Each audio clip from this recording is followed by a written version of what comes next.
Guys हामी चाहिँ आज जयगाउँको भ्यू पोइन्टतिर जाँदैछौँ घुम्नु। यहाँ हाम्रो पछाडि हुनुहुन्छ दिदीहरू भान्जीहरू, यहाँ भान्जी दिदीहरू यता हुनुहुन्छ, यहाँ हाम्रो नाति केटा हुन्छ। हामी 4 जना आज जयगाउँको भ्यू पोइन्टतिर जाँदैछौँ। त्यहाँबाट चाहिँ एकदम जयगाउँ चाहिँ पुरै मजाको देख्छ भन्ने कुराहरू सुनेका छौँ र आज त्यसलाई एक्सप्लोर गर्न, घुम्न, हेर्न हामी जाँदैछौँ अटोमा।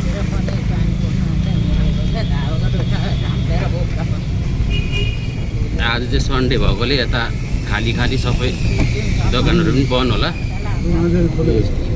छैन नि आज। यहाँ हाम्रो ड्राइभर अङ्कलले भनेको अनुसारमा आज सन्डे कतिवटा दोकानहरू बन्द, अफिसहरू बन्द, त्यो भएर खाली खाली छ आज चाहिँ, पुरा खाली छ। खाली छ नि। यतिखेर चाहिँ हामी यो बस स्ट्यान्डमा आइपुग्यो। यो पर बिल्डिङको बहरू चाहिँ बस स्ट्यान्डहरू र यो एरियाहरू सबै बस स्ट्यान्ड, यहाँको जयगाउँको बस स्ट्यान्डहरू यिनीहरू चाहिँ।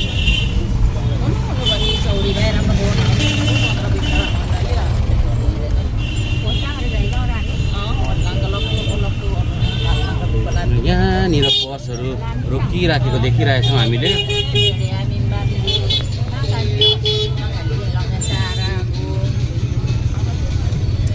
गाइस हामी चाहिँ अब उत्रेर माथि अब जाँदैछौँ भ्यू पोइन्टतिर। अटोबाट उत्रेर चाहिँ हामी अब माथि भ्यू पोइन्ट जयगाउँको जाँदैछौँ। ल हेरौँ कस्तो छ दृश्यहरू।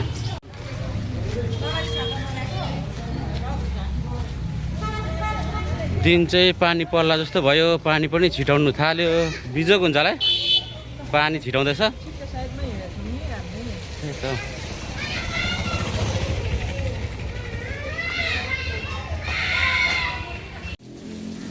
हाम्रो यात्रा चाहिँ जारी छ साथी हो।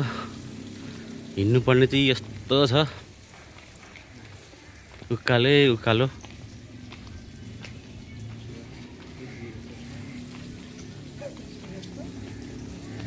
हाम्रो दिदीहरू चाहिँ यता आउनुहुँदैछ। ल है बाटोहरू चाहिँ यस्तो छ, सक्नुहुन्छ होला।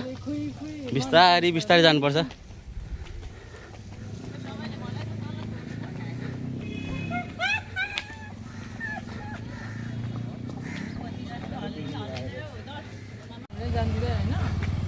अहिले पर देख्छ नि। र गाइस साथीहरू हामी पुग्नुपर्ने चाहिँ त्यहाँ चिच्चो चिच्चो त्यो जुन चाहिँ देख्दैछ यो फेरि त्यहाँनिर पुग्नुपर्ने छ। यात्रा जारी छ, उकालो छ बाटो।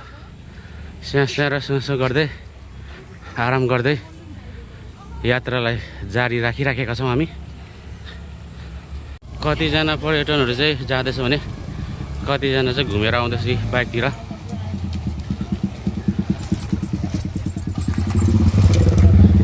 पर्यटन भन्दा पनि यहाँ यिनीहरू चाहिँ लोकलै हो, यतैको हो।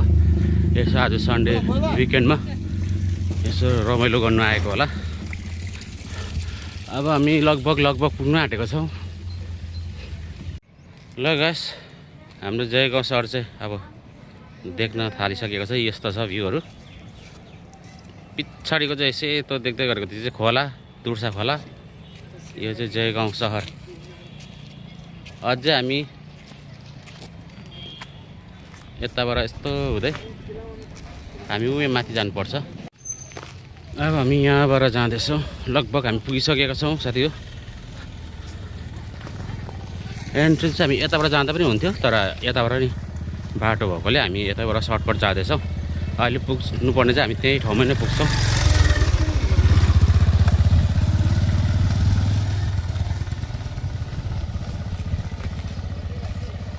र यता चाहिँ सानो गुम्बाहरू टाइपको रहेछ।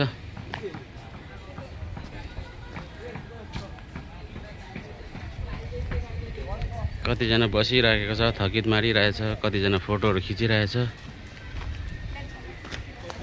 यहाँ पनि एउटा गुम्बा रहेछ।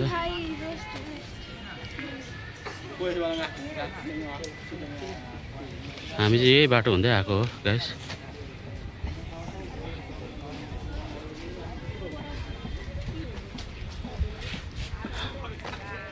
हाम्रो दिदीहरू पनि एकछिन थकित मान्नु हुँदैछ। एकछिन थकित रेस्ट गरेर हामी फेरि अघि बढ्नेछौँ।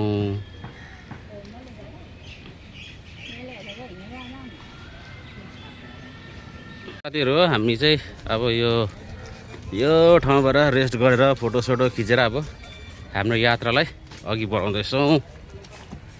अब हामी यता भएर यता जान्छौँ।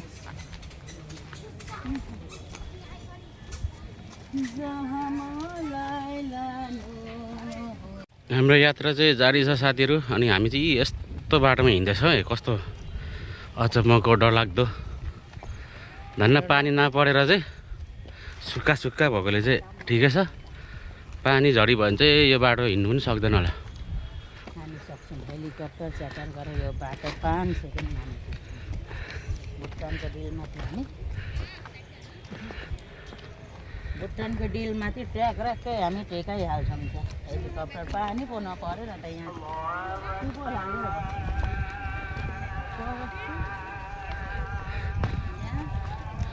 हामी चाहिँ यस्तो कालो बाटो हिँड्दै आउँदैछौँ। अब यहाँ माथि जानुपर्ने छ। हामी चाहिँ यतिखेर मेन स्पटमा आइसकेका छौँ भ्यू पोइन्टको। र यहाँ आई लभ जयगाउँ भनेर पनि सेल्फी जोनहरू हामी देख्न सकिराखेका छौँ। यहाँ आउने घुम्ने पर्यटनहरू रमाइलो गरिरहेछ। कतिजना बसिराखेको छ भने कतिजना फोटोहरू खिचिराखेको छ, कतिजना टिकटक र रिल्सहरू बनाइराखेको छ भने यहाँ एउटा विचित्र कुरा चाहिँ यहाँ देखाउनु पर्ने चाहिँ के छ भने अहिले हामी यो स्पटमा जो घुम्दैछौँ यो चाहिँ इन्डिया भेट्छ। अनि अहिले चाहिँ हामी इन्डियामा छौँ। तर यो जङ्गलहरू अनि त्यो माथि देख्दै गरेको गुम्बा जस्तो बिल्डिङहरू जो देख्दैछौँ घर जस्तो त्यो चाहिँ भुटान हो साथीहरू। र एकदम रमाइलो ठाउँमा हामी आइपुगेका छौँ। र इन्डिया र भुटान एकदम छेउछेउमा हामी देख्न सकिराखेका छौँ। र यसको बोर्डर चाहिँ यहाँ माथिदेखि एउटा वाल लगाइदिएको छ। अनि त्यो वालबाट चाहिँ त्यो सिमाना छुटिन्दछ यता इन्डिया र यो माथि भुटानहरू। र यो माथिको जङ्गलहरू र यो घरहरू देख्दै गरेको चाहिँ त्यो चाहिँ भुटान होस्। र यतातिर चाहिँ दोकानहरू पनि रहेछ, फास्टफुडहरू, मोमो चाउमिनहरू पाउने। यता चाहिँ हामी यो फास्टफुडहरू दोकानहरू देख्न सक्छौँ।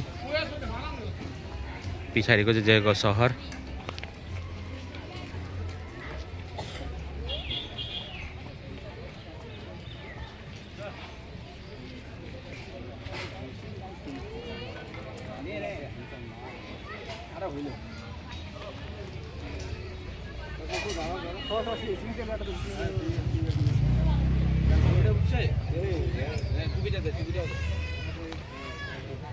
हाम्रो दिदीहरू यतातिर फोटो खिच्नु हुँदैछ।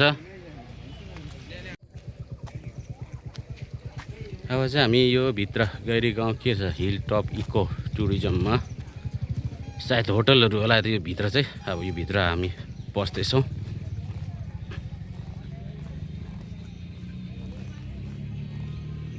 हाम्रो दिदीहरू चाहिँ माथि पुगिसक्नु भयो।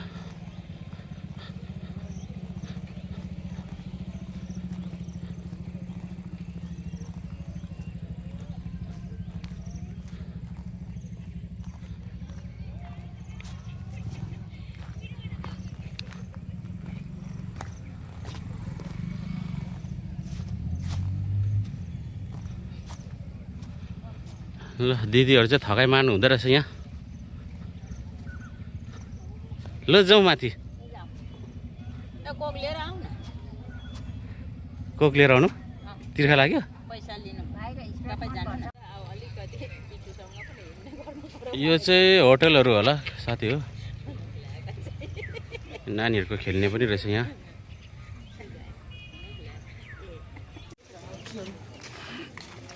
हामी चाहिँ अहिले यही जयगाउँको भ्यू पोइन्टमा छ गाइस। र यहाँ माथि पनि रहेछ तर हामी चाहिँ गएन। त्यहाँ चाहिँ प्रायः जस्तो लभर्सहरू मात्रै जान्छ, केटाकेटीहरू मात्रै जान्छ। र सायद यो चाहिँ टिकट काउन्टर जस्तो लाग्यो। यहाँबाट टिकट काटेर चाहिँ यो माथितिर यो भित्रबाट चाहिँ गएर त्यो माथि डाँडातिर बस्नुपर्ने, रमाइलो गर्नुपर्ने त्यस्तो कुराहरू होला यता चाहिँ। अब चाहिँ हामी फर्किँदैछौँ यो भ्यू पोइन्ट, जयगाउँको भ्यू पोइन्टबाट हामी फर्किँदै अब हामी बजारतिर जाँदैछौँ, जयगाउँको बजार। ल साथी हो, हामीहरू चाहिँ जयगाउँ भ्यू पोइन्टबाट निस्केर अब यहाँ जाँदैछौँ केएफसीमा। अब यसो केएफसी पस्ने अरे हाम्रो भान्जीहरू, यसो हल्का रिफ्रेसमेन्ट गर्ने केएफसीमा गएर। गाइस हामी चाहिँ केएफसीमा पसिसकेका छौँ। ल आज त खाली खाली रहेछ त। गाइस हाम्रो चाहिँ आइपुग्यो केएफसीको खतरा खतरा डिसहरू आइसकेका छ।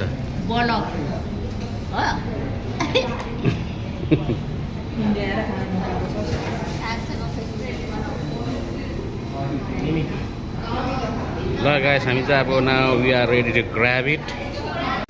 ल साथीहरू हामी चाहिँ अब केएफसीको पनि आइटमहरू खाएर हामी अब ब्याक टु होम अब चाहिँ फर्किँदैछौँ। हामी चाहिँ अब साथीहरू फर्किँदैछौँ घरतिर। अटोमा चढिसक्यो, हाम्रो दिदीहरू पछाडि हुनुहुन्छ, म अगाडि बसिरहेको छु, यहाँ हाम्रो ड्राइभर अङ्कल। ल गाइस हामी चाहिँ अब अटोबाट नि उत्रेर अब घरतिर। हजुर अब त आइ पनि पुग्यो।